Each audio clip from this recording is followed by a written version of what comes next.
Yogyakarta, atau yang sering kita panggil Jogja, itu kota yang benar-benar bikin hati terpikat. Ini lebih dari sekadar tempat wisata terkenal di Indonesia. Jogja itu kota yang penuh sama sejarah, yang dalam dan budaya yang hidup banget.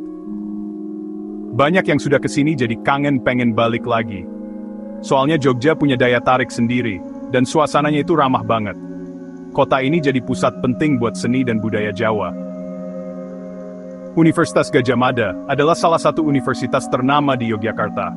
Selain itu, ada juga Universitas Akprin Indonesia yang terkenal di bidang teknologi, termasuk batik yang detail banget, musik gamelan yang khas, sama tarian Jawa klasik. Semangat masa lalunya tuh kayak masih terasa banget. Hidup bareng sama masa kini yang juga seru. Kalau mau kenal Jogja, kita harus tahu dulu akarnya yang dalam dan perjalanan panjang kota ini selama berabad-abad. Jogja itu tempat yang istimewa, penjaga tradisi. Cerita tentang Jogja ini erat banget hubungannya sama Kesultanan Mataram yang kuat. Kerajaan ini dulu berkuasa banget di Jawa buat waktu yang lama. Pengaruhnya itu membentuk politik dan budaya di daerah sini. Kesultanan Mataram sendiri pernah pecah di dalam dan dapat tekanan dari luar, terutama dari penjajah. Break time perleh. Masalah-masalah ini akhirnya bikin ada kejadian penting yang menentukan masa depan Jogja. Warisan Mataram itu bukan cuma catatan sejarah biasa, tapi jadi dasar berdirinya Jogja. Gema kesultanan yang besar ini masih terasa di keraton-keratonnya, tradisinya, dan semangat orang-orangnya. Ini cerita tentang kekuatan, ketahanan, dan perubahan. Kejadian penting banget dalam sejarah Jogja itu Perjanjian Giyanti tahun 1755.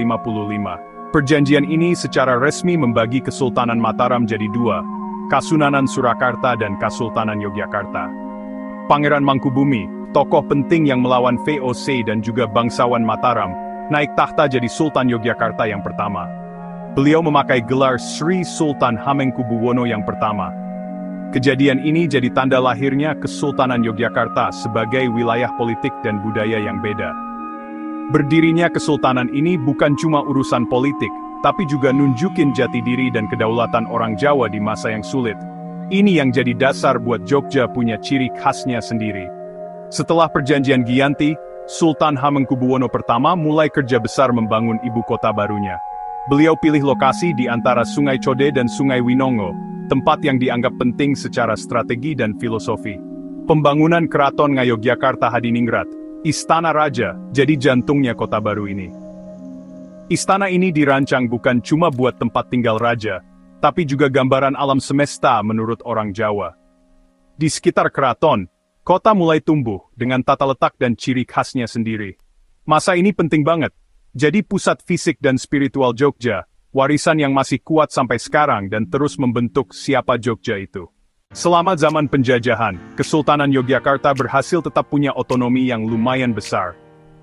Waktu daerah lain di Jawa dikuasai langsung sama Belanda, Yogyakarta dan Surakarta tetap jadi daerah swapraja, atau yang dikenal sebagai zelfbesturende landschappen. Ini bikin kesultanan bisa jaga pemerintahan adat dan budayanya, walaupun tetap diawasi sama penjajah. Sultan-Sultan Yogyakarta seringkali harus pintar-pintar jaga keseimbangan, kerja sama-sama Belanda, tapi juga lindungi kepentingan dan budaya Jawa. Masa perlawanan diam-diam dan pelestarian budaya ini penting banget buat jaga ciri khas Jogja dari pengaruh asing. Peran Yogyakarta jadi penting banget waktu Indonesia berjuang buat merdeka.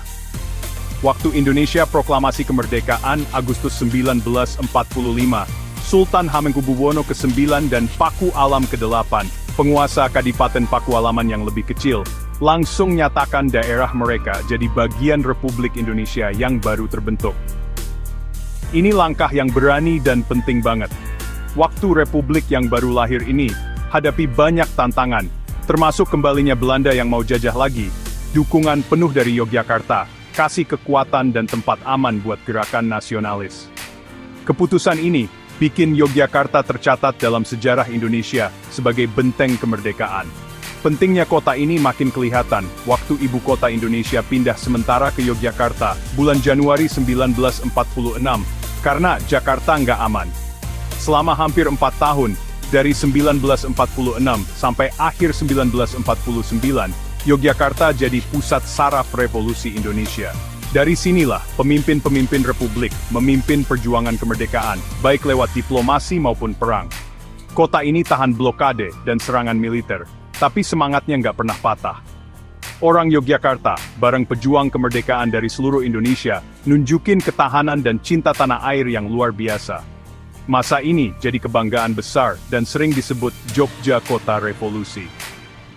Karena jasa-jasanya yang besar dan sejarahnya yang unik, Yogyakarta dapat status daerah istimewa, atau daerah istimewa Yogyakarta, setelah Indonesia resmi merdeka.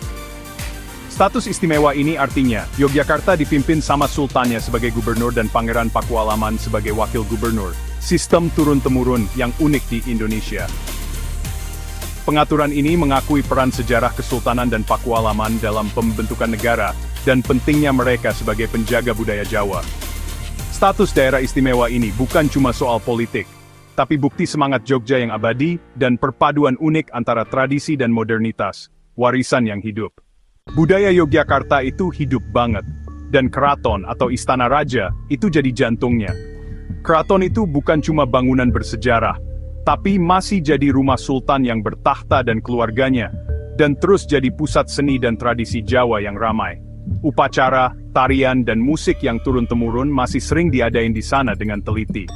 Tradisi-tradisi ini nyambung langsung ke masa lalu kerajaan kota ini dan dasar-dasar filosofinya. Kompleks istananya sendiri, itu karya arsitektur Jawa yang hebat.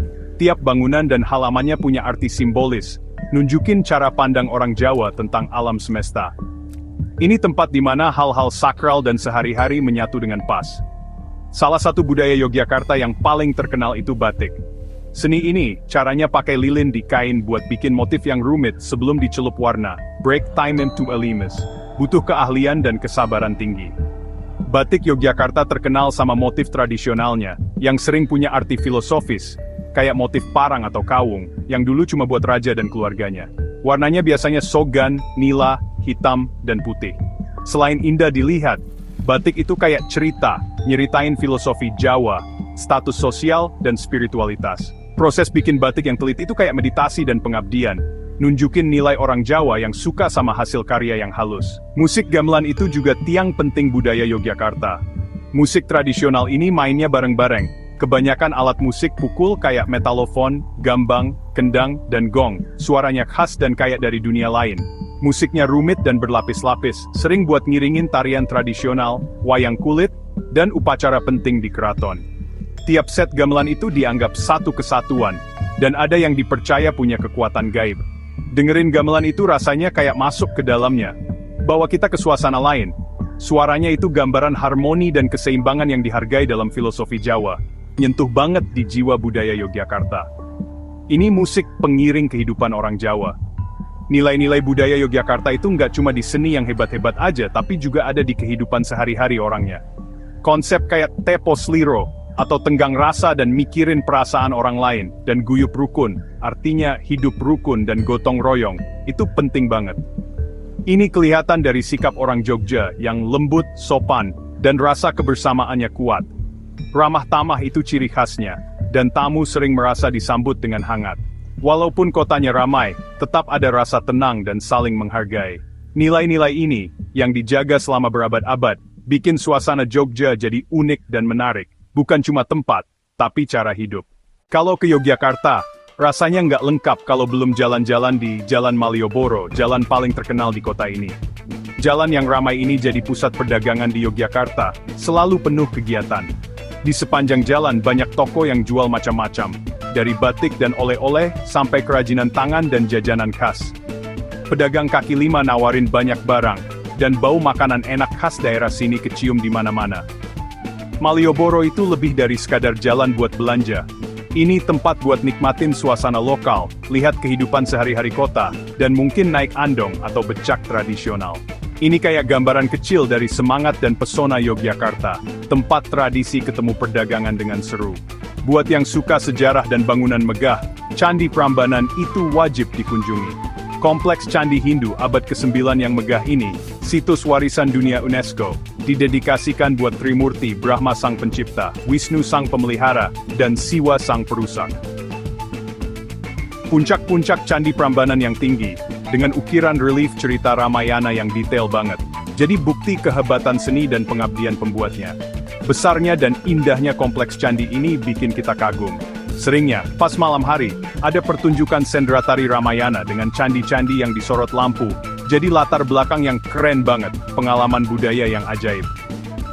Prambanan jadi pengingat kuat tentang masa lalu Indonesia yang kaya sebelum Islam masuk.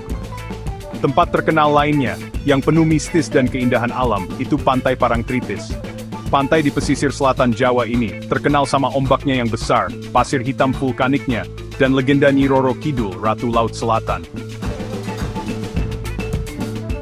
Banyak orang sini percaya kalau Ratu Gaib ini menguasai lautan, dan pantai ini jadi tempat buat berbagai ritual dan sesajen. Pengunjung bisa nikmatin pemandangan pantai yang dramatis, naik bendi di pinggir pantai, atau coba para layang dari tebing dekat situ.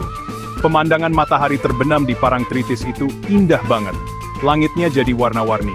Ini tempat di mana kekuatan alam dan cerita rakyat setempat bikin suasana yang gak terlupakan. Yogyakarta juga surga buat yang suka makan, nawarin perjalanan kuliner yang unik. Makanan khas yang paling terkenal pastinya gudeg. Nangka muda yang dimasak manis berjam-jam pakai gula Jawa, santan, dan bumbu. Biasanya disajiin sama nasi, ayam, telur, dan kulit sapi renyah yang disebut krecek.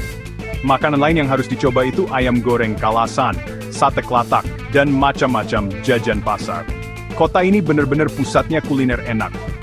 Keunikan Yogyakarta itu datang dari sejarahnya yang penting banget sebagai tempat lahirnya revolusi. Budayanya yang hidup dan mendarah daging kelihatan di seni dan kehidupan sehari-hari, dan berbagai tempat wisata menariknya. Masing-masing kasih lihat sedikit jiwa Jawa. Campuran ini bikin Yogyakarta jadi kota yang selalu menarik dan penting.